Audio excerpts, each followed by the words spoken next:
ਕਿਤਾਬ ਵੰਨਗੀ 10ਵੀਂ ਸ਼੍ਰੇਣੀ ਲਈ। ਕਹਾਣੀ ਕੁਲਫ਼ੀ। ਲੇਖਕ ਸੁਜਾਨ ਸਿੰਘ। ਪ੍ਰਿੰਸੀਪਲ ਸੁਜਾਨ ਸਿੰਘ ਦਾ ਜਨਮ 1909 ਈਸਵੀ ਵਿੱਚ ਮਾਤਾ ਸ੍ਰੀਮਤੀ ਜਮਨਾ ਦੇਵੀ ਅਤੇ ਪਿਤਾ ਸਰਦਾਰ ਹਕੀਮ ਸਿੰਘ ਦੇ ਘਰ ਹੋਇਆ। 11 ਵਰ੍ਹਿਆਂ ਦੀ ਛੋਟੀ ਉਮਰੇ ਹੀ ਉਹਨਾਂ ਦੇ ਪਿਤਾ ਦਾ ਦੇਹਾਂਤ ਹੋ ਗਿਆ। ਹੁਣ ਉਹਨਾਂ ਦੇ ਸਾਹਮਣੇ ਇੱਕ ਸਮੱਸਿਆ ਪੈਰਾਂ ਸਿਰ ਖੜ੍ਹੇ ਹੋਣ ਦੀ ਅਤੇ ਦੂਜੀ ਵਿੱਦਿਆ ਪ੍ਰਾਪਤ ਕਰਨ ਦੀ ਸੀ ਅਤੇ ਉਹ ਦੋਹਾਂ ਵਿੱਚ ਹੀ ਜੇਤੂ ਰਹੇ। ਉਹਨਾਂ ਨੇ ਗੋਦਾਮ ਕੀਪਰੀ ਤੋਂ ਲੈ ਕੇ ਕਾਲਜ ਦੇ ਪ੍ਰਿੰਸੀਪਲ ਤੱਕ ਦੀ ਨੌਕਰੀ ਦਾ ਸਫ਼ਰ ਤੈਅ ਕੀਤਾ। ਜ਼ਿੰਦਗੀ ਨਾਲ ਸਿੱਧੇ ਵਾਹ ਸਦਕਾ ਉਹਨਾਂ ਦੀਆਂ ਕਹਾਣੀਆਂ ਵਿੱਚ ਪੇਸ਼ ਮਨੁੱਖੀ ਚਿੱਤਰ ਵਾਸਤਵਿਕ ਹਨ। ਸੁਜਾਨ ਸਿੰਘ ਨੇ ਆਪਣੀਆਂ ਸਾਰੀਆਂ ਕਹਾਣੀਆਂ ਵਿੱਚ ਜੋ ਪਾਤਰ ਪੇਸ਼ ਕੀਤੇ ਹਨ ਉਹ ਨਿਮਨ ਵਰਗ ਦੇ ਸਧਾਰਨ ਮਨੁੱਖ ਹਨ। ਉਹਨਾਂ ਨੇ ਉਹਨਾਂ ਦੇ ਜੀਵਨ ਦੀਆਂ ਔਕੜਾਂ ਅਤੇ ਮਾਨਸਿਕਤਾ ਨੂੰ ਨਿਸ਼ਚਿਤ ਕਰਨ ਵਾਲੇ ਸਮਾਜਿਕ ਆਰਥਿਕ ਆਧਾਰਾਂ ਵੱਲ ਪਾਠਕਾਂ ਦਾ ਧਿਆਨ ਖਿੱਚਿਆ ਹੈ। ਉਹਨਾਂ ਦੇ ਕਹਾਣੀ ਸੰਗ੍ਰਹਿ ਦੁੱਖ ਸੁੱਖ ਤੋਂ ਪਿੱਛੋਂ ਨਰਕਾਂ ਦੇ ਦੇਵਤੇ, ਮਨੁੱਖ ਤੇ ਪਸ਼ੂ, ਸਭ ਰੰਗ ਨਵਾਂ ਰੰਗ, ਸਵਾਲ ਜਵਾਬ ਅਤੇ ਸ਼ਹਿਰ ਤੇ ਗ੍ਰਾਂ ਹਨ। ਰਾਸ ਲੀਲਾ, ਪ੍ਰਾਹੁਣਾ, ਕੁਲਫ਼ੀ, ਪਾਸੇ ਦਾ ਸੋਨਾ, ਬਾਗਾਂ ਦਾ ਰਾਖਾ, ਪਠਾਨ ਦੀ ਧੀ, ਕਲਮ ਜਾਗ ਪਈ ਆਦਿ ਉਹਨਾਂ ਦੀਆਂ ਪ੍ਰਸਿੱਧ ਕਹਾਣੀਆਂ ਹਨ। ਸੁਜਾਨ ਸਿੰਘ ਨੂੰ ਸਾਹਿਤਕ ਅਕਾਦਮੀ ਵੱਲੋਂ ਉਹਨਾਂ ਦੀ ਕਹਾਣੀ ਸ਼ਹਿਰ ਤੇ ਗ੍ਰਾਂ ਲਈ ਰਾਸ਼ਟਰੀ ਪੁਰਸਕਾਰ ਨਾਲ ਸਨਮਾਨਿਤ ਕੀਤਾ ਗਿਆ।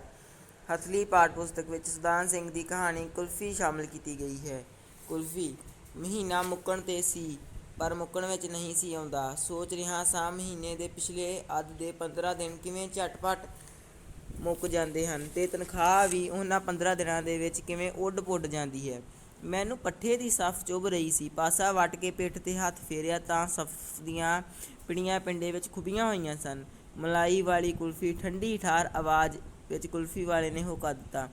ਉਸ ਦੀ ਆਵਾਜ਼ ਕਿੰਨਾ ਚਿਰ ਮੇਰੇ ਕੰਨਾਂ ਵਿੱਚ ਗੂੰਜਦੀ ਰਹੀ। ਚਿੱਟੀ ਦੁੱਧ ਵਾਲੀ ਕੁਲਫ਼ੀ ਸਾਕਾਰ ਮੇਰੀਆਂ ਅੱਖਾਂ ਸਾਹਮਣੇ ਨੱਚਣ ਲੱਗੀ। ਮੇਰੇ ਮੂੰਹ ਵਿੱਚ ਪਾਣੀ ਆ ਗਿਆ ਪਰ ਮੈਂ ਬੇਵੱਸ ਸਾਂ। ਪੈਸੇ ਦੀ ਤੰਗੀ ਹਵਾਲਾਤ ਦੀ ਤੰਗੀ ਤੋਂ ਵੀ ਭੈੜੀ ਹੁੰਦੀ ਹੈ। ਮੇਰੀ ਦੁਪਹਿਰ ਮਗਰੋਂ ਦੀ ਨੀਂਦ ਹਾਲੀ ਪੂਰੀ ਨਹੀਂ ਸੀ ਹੋਈ ਕਿ ਮੈਨੂੰ ਮੇਰੇ ਛੋਟੇ ਕਾਕੇ ਨੇ ਹਲੂਣ ਕੇ ਜਗਾ ਦਿੱਤਾ। ਮੈਂ ਖਿਝਿਆ ਹੋਇਆ ਸਾਂ ਪਰ ਕਾਕੇ ਦੀ ਤੋਤਲੀ ਆਵਾਜ਼ ਨੇ ਮੈਨੂੰ ਸ਼ਾਂਤ ਕਰ ਦਿੱਤਾ। ਦਾਜੀ ਕਿੰਨੀਆਂ ਆਜਾਂ ਮਾਰੀਆਂ, ਜਾਗਦੇ ਹੀ ਨਹੀਂ ਤੁੱਛੀ। ਹਾਂ ਹਾਂ, ਤੂੰ ਕੀ ਕਹਿਣੈ ਦੱਸ ਵੀ, ਮੈਂ ਕੁਝ ਕਾਹਲੇ ਪੈ ਕੇ ਪੁੱਛਿਆ। ਟਕਾ, ਇੱਕ ਟਕਾ ਦਿਓ ਦਾਜੀ। ਪਰ ਟਕਾ ਮੇਰੇ ਕੋਲ ਹੈ ਨਹੀਂ ਸੀ। ਮੇਰੇ ਕੋਲ ਅੱਜ ਕੁਝ ਵੀ ਨਹੀਂ ਸੀ। ਜੂਨ ਦੀ 26 ਤਰੀਕ ਸੀ। ਘਰ ਦਾ ਖਰਚ ਬਾਜ਼ਾਰ ਦੀ ਉਧਾਰ ਦੀ ਸਾਖ 'ਤੇ ਮਸੀਂ ਤੁਰ ਰਿਹਾ ਸੀ। ਟਕਾ ਦਿਓ ਵੀ ਨਾ ਦਾਜੀ। ਬਾਹਰ ਮੁਰਮਰੇ ਵਾਲਾ ਉੱਚੀ ਉੱਚੀ ਸਾਡੇ ਬੂਹੇ ਅੱਗੇ ਹੋਕੇ ਦੇ ਰਿਹਾ ਸੀ। ਕੋਈ ਜਵਾਬ ਸੋਚਣ ਵਾਸਤੇ ਸਮਾਂ ਕੱਢਣ ਲਈ ਮੈਂ ਕਿਹਾ, ਕਾਕਾ ਤੂੰ ਟਕਾ ਕੀ ਕਰਨੈ, ਖੱਚਣੈ? ਮੈਂ ਟਕਾ, ਹੋਰ ਕੀ ਕਰੀਦਾ ਟਕੇ ਨੂੰ? ਮੈਨੂੰ ਪਤਾ ਏ, ਪਹਿਲੇ ਜੰਗ ਤੋਂ ਮਗਰੋਂ ਜਦੋਂ ਬੜੀ ਮਹਿੰਗਾਈ ਹੋ ਗਈ ਸੀ ਸਾਨੂੰ ਧੇਲਾ ਖਰਚਣ ਨੂੰ ਮਿਲਦਾ ਸੀ ਅਤੇ ਧੇਲੇ ਦੇ ਮਸੱਦੀ ਰਾਮ ਤੋਂ ਲਿਆਂਦੇ ਹੋਏ ਛੋਲੇ ਮੁੱਕਣ ਵਿੱਚ ਨਹੀਂ ਸਨ ਆਉਂਦੇ। ਹੁਣ ਆਨੇ ਦੇ ਵੀ ਓਨੇ ਛੋਲੇ ਨਹੀਂ ਸਨ ਮਿਲ ਸਕਦੇ ਅਤੇ ਆਮਦਨ ਵੀ ਮੇਰੇ ਪਿਤਾ ਦੀ ਆਮਦਨ ਦੇ ਪਾਸਕ ਵੀ ਨਹੀਂ ਸੀ। ਹਾਲਾਂਕਿ ਮੇਰੀ ਪੜ੍ਹਾਈ ਮੇਰੇ ਪਿਤਾ ਤੋਂ ਕਈ ਗੁਣਾ ਵੱਧ ਸੀ। ਮੈਂ ਦੁਨੀਆ ਦੀ ਆਰਥਿਕ ਦਸ਼ਾ ਅਤੇ ਇਸ ਦਸ਼ਾ ਨੂੰ ਬਣਾਉਣ ਤੇ ਕਾਇਮ ਰੱਖਣ ਵਾਲੇ ਧਨ ਕੁਬੇਰਾਂ 'ਤੇ ਵਿਚਾਰ ਕਰਨ ਲੱਗ ਪਿਆ। ਬਾਹਰੋਂ ਫੇਰ ਮੁਰਮਰਾ ਛੋਲੇ ਦਾ ਹੋਕਾ ਗੂੰਜਿਆ ਅਤੇ ਨਾਲ ਹੀ ਕਾਕੇ ਆਖਿਆ, ਟਕਾ ਦਿਓ ਵੀ ਨਾ ਦਾਜੀ। ਟਕਾ ਭੈੜਾ ਹੁੰਦਾ ਹੈ। ਮੈਂ ਹਾਲਾਤ ਤੋਂ ਪੈਦਾ ਹੋਈ ਬੇਵੱਸੀ ਜਿਹੀ ਵਿੱਚ ਕਿਹਾ, ਟਕਾ ਵੀ ਕਦੇ ਭੈੜਾ ਹੁੰਦਾ ਦਾਜੀ। ਟਕੇ ਦਾ ਮੁਰਮਰਾ ਆਉਂਦਾ ਹੈ। ਮੁਰਮਰਾ ਭੈੜਾ ਹੁੰਦਾ ਹੈ, ਮੈਂ ਆਖਿਆ ਅਤੇ ਬਾਕੀ ਗੱਲ ਹਾਲੇ ਮੇਰੇ ਮੂੰਹ ਵਿੱਚ ਹੀ ਸੀ। ਤੇ ਕਾਕੇ ਨੇ ਕਿਹਾ, ਮੁਰਮਰਾ ਤੇ ਮਿੱਠਾ ਹੁੰਦਾ ਹੈ। ਇਸ ਦਲੀਲ ਦਾ ਮੇਰੇ ਕੋਲ ਕੋਈ ਉੱਤਰ ਨਹੀਂ ਸੀ। ਮੈਂ ਵੀ ਮਿੱਠੇ ਦਾ ਲੋਭੀ ਹਾਂ ਪਰ ਫਿਰ ਵੀ ਮੈਂ ਆਪਣੀ ਫੋਕੀ ਹਿਕਮਤ ਜਣਾਉਂਦਿਆਂ ਕਿਹਾ, ਮੁਰਮਰੇ ਨਾਲ ਖੰਘ ਲੱਗ ਜਾਂਦੀ ਏ ਬੱਚੂ, ਤੁਸੀਂ ਟਕਾ ਦੇ ਦਿਓ। ਮੈਨੂੰ ਨਹੀਂ ਲੱਗਦੀ ਲੁਗਦੀ ਖੰਘ। ਮੁੰਡਾ ਮੱਛਰਦਾ ਜਾਪਦਾ ਸੀ। ਟਕਾ ਮੇਰੇ ਕੋਲ ਹੈ ਨਹੀਂ ਸੀ। ਮੈਂ ਕਾਕੇ ਨੂੰ ਟਾਲਣ ਲਈ ਉਸ ਨੂੰ ਪਤਾ ਨਹੀਂ ਕਿਉਂ ਕਹਿ ਦਿੱਤਾ, ਖ਼ਬਰੇ ਵੱਡਾ ਲੋਭ ਦੇ ਕੇ ਭੁਲਾਉਣ ਲਈ, ਮੁਰਮਰਾ ਗੰਦਾ ਹੁੰਦਾ ਹੈ। ਅਸੀਂ ਸ਼ਾਮੀਂ ਬਜ਼ਾਰੋਂ ਕੁਲਫ਼ੀ ਖਾਵਾਂਗੇ। ਮੁਰਮਰੇ ਛੋਲੇ ਵਾਲਾ ਹੁਣ ਟਲ ਚੁੱਕਾ ਸੀ। ਕਾਕਾ ਜੀ ਮੇਰੀ ਆਸ ਤੋਂ ਉਲਟ ਸ਼ਾਮੀਂ ਕੁਲਫ਼ੀ ਖਾਣੀ ਮੰਨ ਗਿਆ। ਮੈਂ ਸਮਝਿਆ ਬਲਾ ਟਲੀ। ਮੈਂ ਸੋਚਿਆ ਕਿਤੇ ਹੋਰ ਛਾਬੜੀ ਵਾਲਾ ਨਾ ਆ ਜਾਵੇ। ਸੋ ਮੈਂ ਕੱਪੜੇ ਪਾ ਕੇ ਕੜਕਦੀ ਧੁੱਪ ਵਿੱਚ ਬਾਹਰ ਨਿਕਲ ਗਿਆ ਅਤੇ ਸੜਕਾਂ 'ਤੇ ਸਮਾਂ ਕਤਲ ਕਰਦਾ ਰਿਹਾ। ਕੀਮਤੀ ਸਮਾਂ ਮੈਂ ਇੱਕ ਟਕੇ ਦੀ ਮੰਗ ਤੋਂ ਬਚਣ ਲਈ ਨਾਸ ਕਰਦਾ ਰਿਹਾ ਸਾਂ। ਮੈਂ ਆਪਣੇ ਮਾਲਕ ਨੂੰ ਕਿਉਂ ਨਹੀਂ ਕਹਿੰਦਾ ਕਿ ਮੇਰਾ ਇੰਨੇ ਵਿੱਚ ਗੁਜ਼ਾਰਾ ਨਹੀਂ ਹੁੰਦਾ, ਪਰ ਸੁਣੇਗਾ ਕੌਣ? ਇਕੱਲੇ ਦੀ ਆਵਾਜ਼ ਭਾਵੇਂ ਕਿੱਡੀ ਉੱਚੀ ਹੋਵੇ ਸੁਣੀ ਨਹੀਂ ਜਾਂਦੀ। ਲੋੜਵੰਦ ਇਕੱਠੇ ਹੋ ਨਹੀਂ ਸਕਦੇ। ਜੇ ਹੋ ਜਾਣ ਤਾਂ ਰਹਿਣ ਨਹੀਂ ਦਿੱਤੇ ਜਾਂਦੇ ਤਾਂ ਜੋ ਇਕੱਠੀ ਮੰਗ ਨਾ ਕਰਨ। ਮੰਗ ਕੀਤਿਆਂ ਕਈ ਵਾਰੀ ਨੌਕਰੀਓਂ ਜਵਾਬ ਹੋ ਜਾਂਦਾ ਹੈ। ਮੈਂ ਡਰ ਗਿਆ। ਬੇਰੁਜ਼ਗਾਰੀ ਦੇ ਭਿਆਨਕ ਭਵਿੱਖ ਨੇ ਮੈਨੂੰ ਕੰਬਾ ਦਿੱਤਾ। ਕਾਇਰਾ ਵਾਂਗ ਮੈਂ ਸਦਾ ਤੋਂ ਚੁੱਪ ਰਿਹਾ ਸਾਂ ਅਤੇ ਹੁਣ ਵੀ ਚੁੱਪ ਰਹਿਣ ਦਾ ਹੀ ਫੈਸਲਾ ਕੀਤਾ। ਸ਼ਾਮੀਂ ਇਹ ਸਮਝ ਕੇ ਕਿ ਕਾਕਾ ਛੇਤੀ ਸੋ ਜਾਂਦਾ ਹੈ ਮੈਂ ਦੱਬੇ ਪੈਰੀਂ ਘਰ ਪਹੁੰਚਿਆ। ਆਵਾਜ਼ ਨਾ ਮਾਰੀ, ਕੇਵਲ ਕੁੰਡਾ ਹੀ ਖੜਕਾਇਆ। ਉੱਤੋਂ ਹੀ ਆਵਾਜ਼ ਆਈ, ਦਾਜੀ ਆਇਆ ਜੇ। ਤੇ ਥੋੜ੍ਹੇ ਚਿਰ ਮਗਰੋਂ ਕਾਕੇ ਨੇ ਆਣ ਬੂਹਾ ਖੋਲ੍ਹਿਆ। ਦਾਜੀ ਕੁਲਫ਼ੀ ਖਾਣ ਜਾਣਾ ਜੇ? ਉਸਨੇ ਆਸ ਭਰਪੂਰ ਲਹਿਜੇ ਵਿੱਚ ਪੁੱਛਿਆ। ਚੱਲ ਉੱਤੇ ਉੱਤੇ, ਮੈਂ ਕਿਹਾ। ਕਾਕਾ ਨਿੰਮੋ ਝੂਣਾ ਜਿਹਾ ਹੋ ਕੇ ਅੱਗੇ ਲੱਗ ਤੁਰਿਆ। ਮੰਜੇ 'ਤੇ ਬੈਠ ਕੇ ਕਾਕੇ ਨੂੰ ਗੋਦ ਵਿੱਚ ਲੈ ਕੇ ਮੈਂ ਪਿਆਰ ਨਾਲ ਕਿਹਾ, ਹੁਣ ਰਾਤ ਪੈ ਗਈ ਏ, ਕੁਲਫ਼ੀ ਕੱਲ੍ਹ ਖਾਵਾਂਗੇ। ਮਾਮੂਲ ਤੋਂ ਉਲਟ ਕਾਕਾ ਚੁੱਪ ਕਰ ਰਿਹਾ। ਕਿੰਨਾ ਚਿਰ ਅਸਮਾਨ ਵੱਲ ਤੱਕ ਕੇ ਕੁਝ ਸੋਚਦਾ ਰਿਹਾ। ਫਿਰ ਆਖਣ ਲੱਗਾ, ਦਾਜੀ, ਤਾਰੇ ਪਹੀਏ ਹੁੰਦੇ ਨੇ ਨਾ। ਵੱਡਾ ਭਾ ਆਖਦਾ ਸੀ, ਤਾਰੇ ਪਹੀਏ ਹੁੰਦੇ ਨੇ। ਤੇ ਦਾਜੀ, ਸਾਰੇ ਪਹੀਏ ਸਾਡੇ ਕੋਠੇ 'ਤੇ ਕਿਉਂ ਨਹੀਂ ਵਰ ਪੈਂਦੇ? ਮੈਂ ਇਹ ਆਖ ਕੇ ਤਾਰੇ ਰੁਪਈਏ ਨਹੀਂ ਹੁੰਦੇ ਮਾਨੋ ਉਸਦਾ ਸੁਰਗ ਢਾਹ ਛੱਡਿਆ। ਉਹ ਮੰਜੇ 'ਤੇ ਲੇਟ ਗਿਆ ਤੇ ਅਸਮਾਨ ਵੱਲ ਦੇਖਦਾ ਆਖਰ ਸੌਂ ਹੀ ਗਿਆ। ਦੂਸਰੇ ਦਿਨ ਕੰਮ 'ਤੇ ਮੈਂ ਆਪਣੇ ਸਾਥੀਆਂ ਤੋਂ ਕੁਝ ਮੰਗਣ ਦੀ ਕੋਸ਼ਿਸ਼ ਕਰਦਾ ਰਿਹਾ, ਪਰ ਹੀਆ ਨਹੀਂ ਸੀ ਪੈਂਦਾ। ਮੰਗਣਾ ਬਹੁਤ ਹੀ ਔਖਾ ਕੰਮ ਹੈ। ਮੌਤ ਜਿੰਨਾ ਦੁੱਖ ਹੁੰਦਾ ਹੈ ਮੰਗਣ ਵਿੱਚ। ਆਖਰ ਇੱਕ ਸਾਥੀ ਕੋਲੋਂ 3 ਰੁਪਏ ਲੈ ਹੀ ਲਏ। ਜਦ ਘਰ ਆਇਆ ਤਾਂ ਕਾਕਾ ਦੁਪਹਿਰ ਦੀ ਨੀਂਦ ਲੈ ਰਿਹਾ ਸੀ। ਰੋਟੀ ਖਵਾਉਂਦਿਆਂ ਸ਼੍ਰੀਮਤੀ ਜੀ ਨੇ 3 ਰੁਪਏ ਮੁੱਛ ਲਏ। ਅੱਧ ਮਣ ਲੱਕੜੀਆਂ, ਸ਼ਾਮ ਦੀ ਸਬਜ਼ੀ, ਲੂਣ, ਤੇਲ ਆਦਿ ਵਿੱਚ ਕਾਕੇ ਦੇ ਜਾਗਣ ਤੋਂ ਪਹਿਲਾਂ ਹੀ ਉਹ 3 ਰੁਪਏ ਮੁੱਕ ਗਏ। ਮੈਂ ਕਿਹਾ ਵੀ ਕਿ ਕਾਕੇ ਨੂੰ ਕੁਲਫ਼ੀ ਖਵਾਉਣੀ ਹੈ, ਪਰ ਉਹਨਾਂ ਕਹਿ ਛੱਡਿਆ, ਬੜਾ ਉਹਨੂੰ ਯਾਦ ਰਹਿਣਾ। ਮੈਂ ਟਕਾ ਦੇ ਛੱਡਾਂਗੀ ਮੁਰਮਰੇ ਲਈ। ਕਾਕੇ ਜਾਗਦਿਆਂ ਹੀ ਕੁਲਫ਼ੀ ਮੰਗੀ। ਚੀਕ ਚਿਹਾੜਾ ਪੈ ਗਿਆ। ਕੱਲ੍ਹ ਵਾਲਾ ਮੁਰਮਰਾ ਤੇ ਟਕਾ ਮਨਜ਼ੂਰ ਨਹੀਂ ਸੀ। ਆਖਰ ਸ਼ਾਮ ਨੂੰ ਕੁਲਫ਼ੀ ਖਵਾਉਣ ਦਾ ਵਾਅਦਾ ਕਰਕੇ ਛੁਟਕਾਰਾ ਪਾਇਆ ਤੇ ਕਾਕੇ ਨੇ ਟਕਾ ਮੇਰੇ ਕੋਲ ਜਮ੍ਹਾਂ ਕਰਵਾ ਦਿੱਤਾ।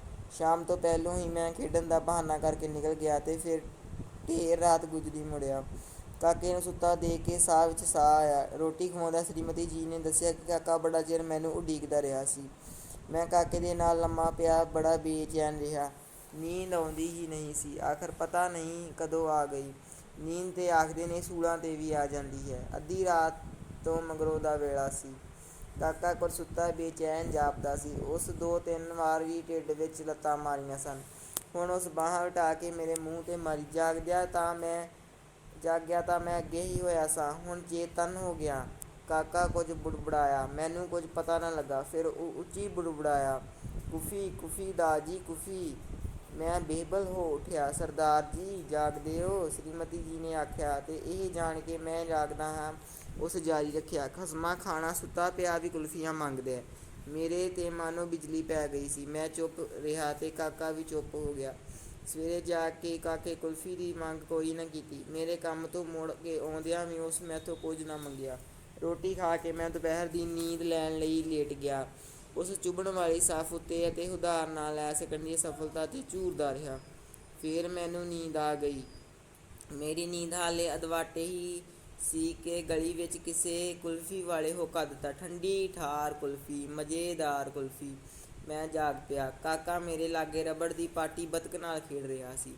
ਦੂਸਰੀ ਆਵਾਜ਼ 'ਤੇ ਉਸ ਦੇ ਕੰਨ ਖੜ੍ਹੇ ਹੋ ਗਏ। ਬਤਕ ਨੂੰ ਸੁੱਟ ਕੇ ਉਹ ਖੜ੍ਹਾ ਹੋਇਆ। ਬੂਹੇ ਲਾਗੇ ਜਾ ਕੇ ਉਹ ਖੜ੍ਹਾ ਹੋ ਕੇ ਬਾਹਰ ਦੇਖਣ ਲੱਗ ਪਿਆ। ਮੈਂ ਸੋਚਿਆ ਹੁਣ ਮੈਨੂੰ ਜਗਾਉਣ ਆਵੇਗਾ, ਪਰ ਉਹ ਕਿੱਥੇ, ਉੱਥੇ ਹੀ ਖੜੋਤਾ ਰਿਹਾ।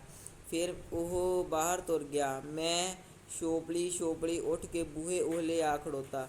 ਕੁਲਫ਼ੀ ਵਾਲਾ ਸਾਹਮਣੇ ਸ਼ਾਹ ਜੀ ਦੇ ਲੜਕੇ ਨੂੰ ਕੁਲਫ਼ੀ ਕੱਢ ਕੇ ਦੇਣ ਦੇ ਆਹਰ ਵਿੱਚ ਸੀ। ਇਹ ਮੁੰਡਾ ਗਲੀ ਦਾ ਬੁਲੀ ਸੀ ਅਤੇ ਆਪਣੇ ਤੋਂ ਛੋਟਿਆਂ ਮੁੰਡਿਆਂ ਨੂੰ ਸਦਾ ਕੁੱਟਿਆ ਕਰਦਾ ਸੀ। ਇਹ ਕੋਈ 8 ਕੁ ਵਰ੍ਹਿਆਂ ਦਾ ਸੀ ਤੇ ਕਾਕੇ ਤੋਂ 3 ਕੁ ਸਾਲ ਵੱਡਾ ਸੀ। ਕਾਕਾ ਸਿਪਾਹੀਆਂ ਵਾਂਗ ਲੱਤਾਂ ਚੌੜੀਆਂ ਕਰਕੇ ਲੱਕ ਪਿੱਛੇ ਹੱਥ ਜੋੜੀ ਖੜ੍ਹਾ ਸੀ।